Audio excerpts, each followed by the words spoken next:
Welcome back to the Buckets podcast. We're covering game 3 of the Eastern Conference Finals between the Boston Celtics and the Miami Heat. The Boston Celtics, they truly dominated in their last game. And we're going to discuss what's happening here. Brandon Anderson, I got my partner here with me. Matt Moore is taking a day off. So we're going to discuss this with myself and Brandon Anderson. How you feeling about this game? Man, my kingdom for a game that's actually watchable the whole way. We are getting a lot of blowouts in these games lately. We've kind of had this stretch in playoffs in the past where just like one team hits all the threes and the other team doesn't respond. And then it's like it's over by halfway through third quarter. So I hope that we're going to get some better games. But yeah, I mean, Boston looked really good in that game. So I had a hard time coming up with some it's hard to watch game 2 and not just be like, well, looks like Boston's got this thing. And we know that that's not necessarily how this stuff goes. So I'm excited to talk about it. We missed Matt today, but Raheem, you and I have done like 1,000 podcasts together. So I'm kind of happy you and I got to just do one more podcast, just the two of us, like old NFL time's sake. So let's get into it. Oh, yeah. I mean, it's definitely like, look, I mean, there's not going to be too many of these. So we're going to cherish these last couple of joints. That's right. But yeah, I mean, when it comes to this series right now, you have a Celtics team which has won 6 out of the 8 quarters in this matchup. The only quarter they didn't win was obviously the third quarter, and matter of fact, I think it's 5 out of the 8 quarters actually, because they tied 2 of them. So, but it just feels like the Celtics have their number. Is there anything that you see from the Heat that makes you think they have a chance in this series? Yeah, it's weird because my instinct was, okay, well, this was a tough one for the Heat, but now they go home and we'll get the bounce back. And oh, no, wait, the Celtics were the team that was on the road for these games. We're going to Boston now. That's not the thing that Miami needed right now. So, yeah, I mean, the big thing is the Celtics are probably not going to shoot 20 of 40 on 3-pointers again. You know, they came out, I think, what were they, 9 of 11 in the first quarter? And you start like that, like, we know this about Boston. If the Celtics hit that many threes, they win. That's it. They hit their threes that much, they're going to win the game. And you hate to reduce it just to that, but 50% on big volume of threes, you're not going to get that in most games. If they do, they'll win again.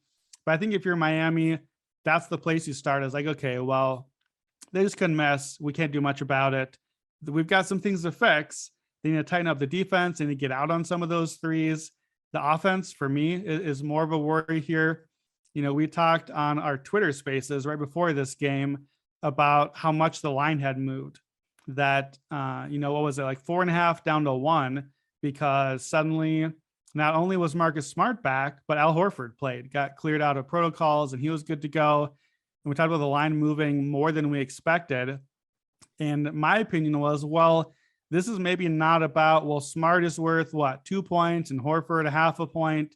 For me, it was like, well, the defense is a person, and the defense was out in game 1, and the cohesive unit, the 5-man unit, was back. For me, that's kind of what I saw in game 2 is Boston was Boston again, and they are a team. That's what's made them so special for these few months, is the more than the sum of the parts. And I feel like that's the thing that I saw in game 2, and that's what worries me the most if I'm Miami.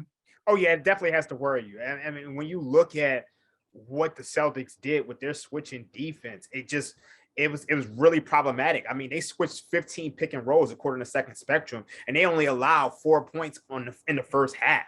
And we all know that game was decided in the first half, but even deeper than that. Look, I just don't think, I mean, we both came into the series saying that we felt like the Heat didn't have enough. Obviously, I thought the Heat were going to win game 2 just because of their home performances. But when you saw how Smart defended Butler, I think he defended him for 35 plays according to Second Spectrum. He held him to just 9 points. So if Jimmy Butler's not doing it, then who else is doing it? You don't have Kyle Lowry in the lineup to really push the pace and get some easy buckets and set guys up. So it's really Jimmy Butler and Tyler Hero. And I think, to start the game, Gabe Vincent and Max Strus, they got a couple of easy threes, but after a while, I mean, the Celtics just locked all windows and closed the doors. So I think one of the biggest things about the Miami Heat is that we've seen how much they struggle on the road. And I said this in the Twitter spaces, but on the road, this team is just scoring 101 points in the on the road. They're shooting, what are they? They're shooting 43% from the field and 26% from behind the arc on the road. At home, they're scoring 112 points per game on 48% from the field and 36% from three. So the Celtics may not shoot as well, but we know that defense is going to travel from the road to home. So yeah, I'm not finding many things to be encouraged about when it comes to the Heat. So, and we didn't mention too, PJ Tucker left hurt in game 2. PJ Tucker left hurt in game 1, then came back. We know Tucker's a warrior. We know that he's going to play if he can, which all the more makes it worrisome that he didn't play the second part of game 2. Miami feels like they might be starting to run out of bodies a little bit. I don't know that I'm necessarily expecting Kyle Lowry to rush back out in game 3. And the last time he did that in game 3, it did not go well for Miami. But better if he had not played through. So I don't know if Lowry's back. I don't know if Tucker is going to play.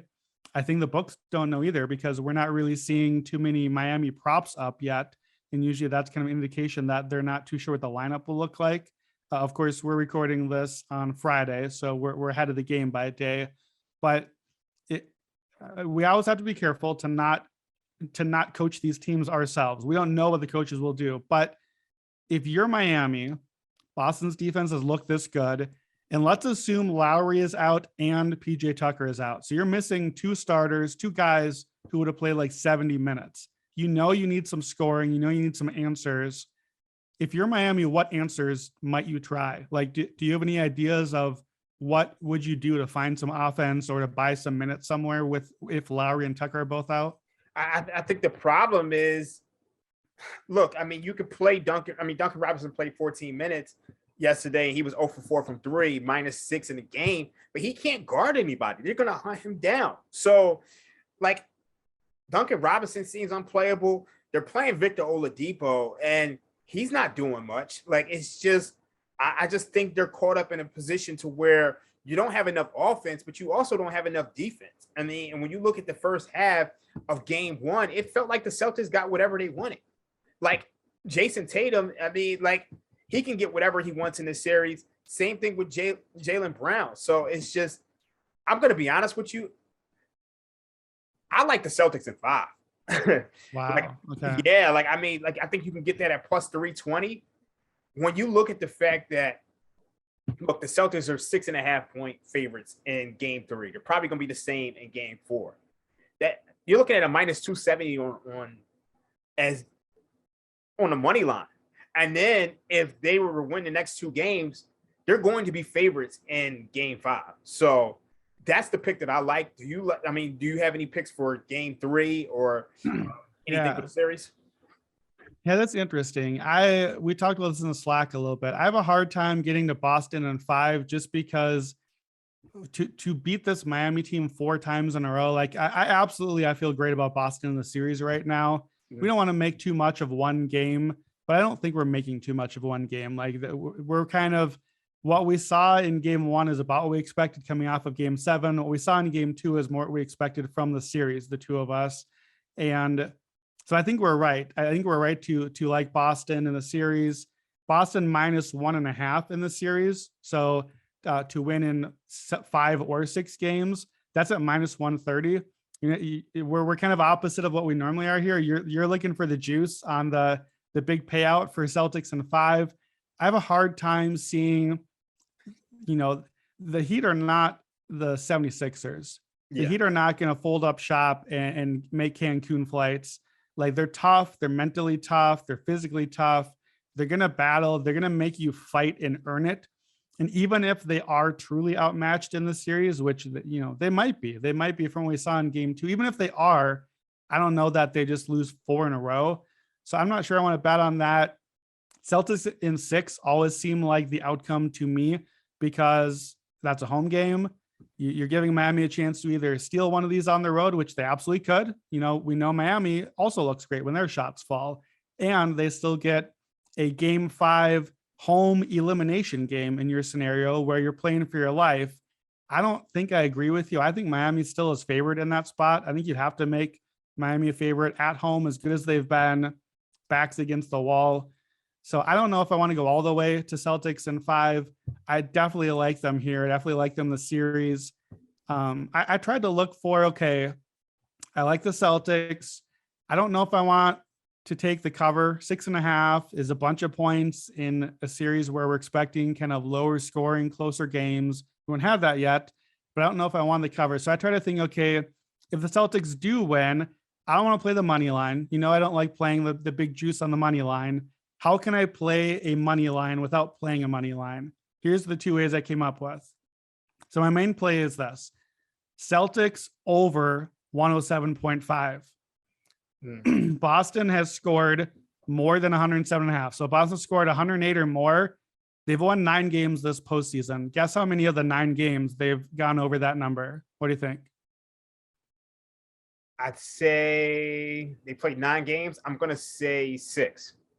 9 wins, and they are 9-0 on this line in wins. Every Boston win they have scored at least 108 points. This is the Boston we knew. We knew their defense would show up, but they win when the offense hits shots too. So I'm going to play the Celtics over 107.5 because to me, the way the playoffs have gone so far, that's a money line play, but I get it at minus 105 rather than the actual money line angle here. So I like that one.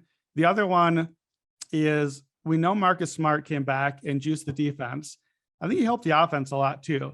Moving the ball, like, he's not a true point guard. He has his flaws on offense for sure, but he had 19 potential assists in game 2.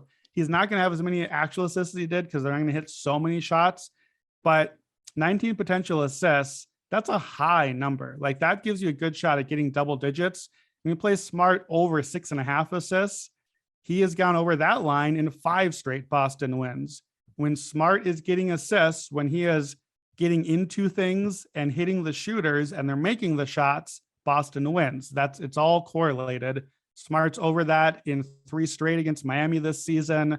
So I like Smart over 6.5 assists and that Celtics team over as kind of ways of playing Boston to win without having to pay the hefty juice on it. Okay, I like that. I like that as well. I'm gonna go with the Celtics first half minus 3.5. I mean, they've dominated these first halves in this series, and I do think the Celtics have a ton of home court advantage. So that's the method I'm gonna go. I honestly, I just look. It's hard to count out Miami, but you are dealing with an injury to PJ Tucker, and you saw through parts of game 2 they were really, really small. Like, the Celtics were the bigger team. So I'm just having trouble figuring out how they put together the right combination of offense and defense with them being shorthanded. And I just look, I'm gonna go with your play on the Celtics minus 1.5 for the series, but I also think I gotta sprinkle something on. Yeah, no, I think it makes sense. Like, that's kind of a series version of the escalator bets that I like to do. Like, you put the more of your bet on the minus 1.5, so you get the extra outs. But then if they are winning it in 6 or less, maybe they win in 5, maybe they just take care of it. So you play a little bit on that. I think that makes sense. Celtics in 6, if you want just that outcome, I see that at about plus 180. Maybe I do a little bit on that, kind of on the same thing as what you're saying. Like, that's maybe my version of an escalator. I don't want to go too hard on it though. The Heat are good. The Heat are a good team. They're underrated. We saw that in game 1. They're a tough team. I don't want to just give them the knockout punch here. Yeah. It could certainly get away if Lowry just doesn't get to play. Maybe Tucker doesn't get to play again this series. We don't know. But if it goes that direction, Celtics in 5 is a very real outcome. But there are a lot of other directions things could go still. And we know these things can kind of pivot in a hurry. But for game 3, like, I'm just looking at it, and Butler is great. Butler has been awesome. Bam Adebayo, not awesome. Bam has not done enough. He's got to do more in game 3. I was trying to talk myself into just Bam over 24.5 point rebound assists, just like he's gotta do it. But he's been under that. He's only averaging 16 point rebound assists for the whole series. So He was invisible in game 2. He's not doing enough right now. But if you look at that, even if you think Bam is good, here's the team you're taking. If you want Miami in game 3, you got Butler, you got Bam.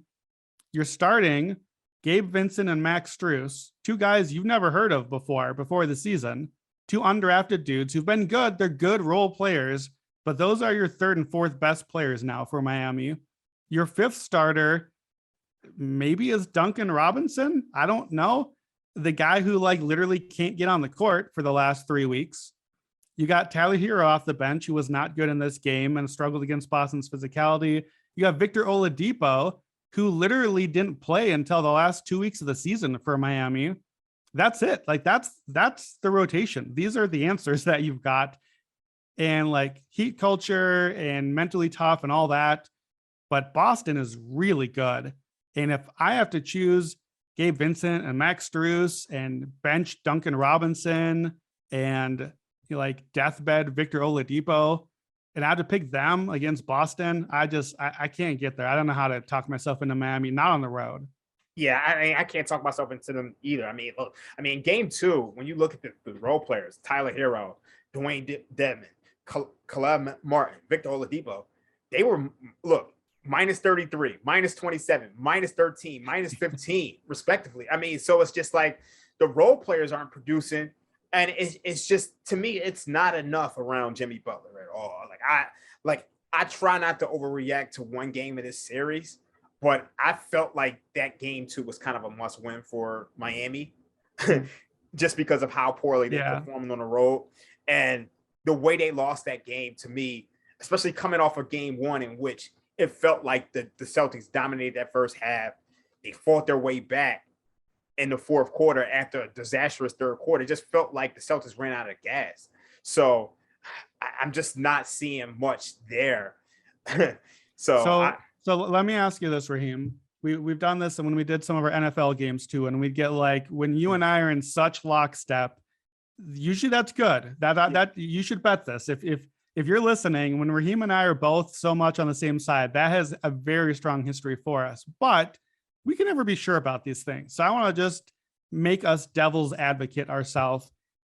Saturday night, the Miami Heat are victorious. They have beaten the Boston Celtics to steal back home court and go up 2-1. What happened? What version of the game just played out? The obvious answer is the Heat made a bunch of shots. Boston missed their threes. Miami got the win. We know that's an answer. Is there any other answer you can give to how did Miami go up 2-1? Yeah. The Celtics turned the ball over 16 to 18 times. Yeah. Miami out rebounded them. Bam Adebayo, I mean, he plays terrific defense. He gives you 20. I think Tyler Hero has to give you 20. And then I think Jimmy Butler has to give you 35. And then the Celtics have to miss a lot of their threes. I think all those things have to happen. Yeah, I think that makes sense. If you are listening and you're yeah, these guys are too confident in Boston, it's too obvious of a spot, I got to go with Miami. That's fine. You can play Miami. But I think if you want to play Miami, you need to make it worth your while. You need to add in a couple of these things like Raheem just said and do a same game parlay. You need to go on a Heat team over because they're going to have to score. You need to add in Bam's points or Hero's points because it's going to have to be more than just Butler. Bam, 13.5 points is his line. If the Heat win, Bam's probably going to have to go over that number for them to get there. So if you want the Heat, you got to take the Heat and you got to take something else with it to make your path valuable. So neither one of us wants the Heat. So we're not taking that path, but I think you're right. I think those are the ways, maybe you go with Strus threes or Duncan Robinson threes. You need to figure out how did this happen and then add some other things into it to make it worth your while, because otherwise I think we just have to stick with Boston here. Yeah. And I mean, the things that I'm suggesting, it just feels like that's a tough sell. Yeah. You're asking for basically 70, 80 points from the big three of Miami, which is basically Butler, Hero, and Bam. And then you're asking them to completely turn the ball over, turn the Celtics over. And you're asking the Celtics not to make threes at home. and you're asking the Heat have to outshoot them from three. Like all three things have to happen, and I just think that's a lot on the road. Yeah.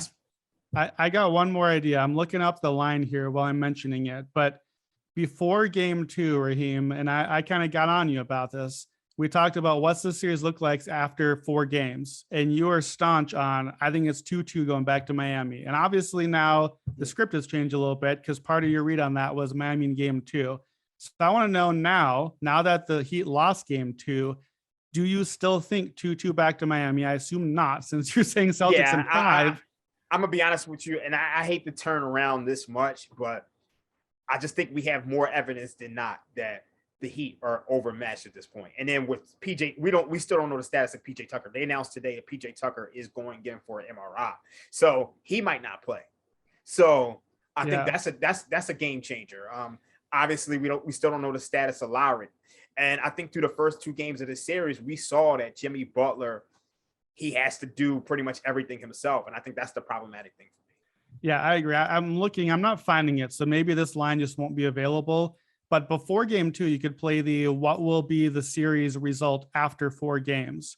And we talked about, 2-2. That was kind of your angle. If you can find that one, I can't get there with you, Raheem, on the Heat or the Celtics winning in 5.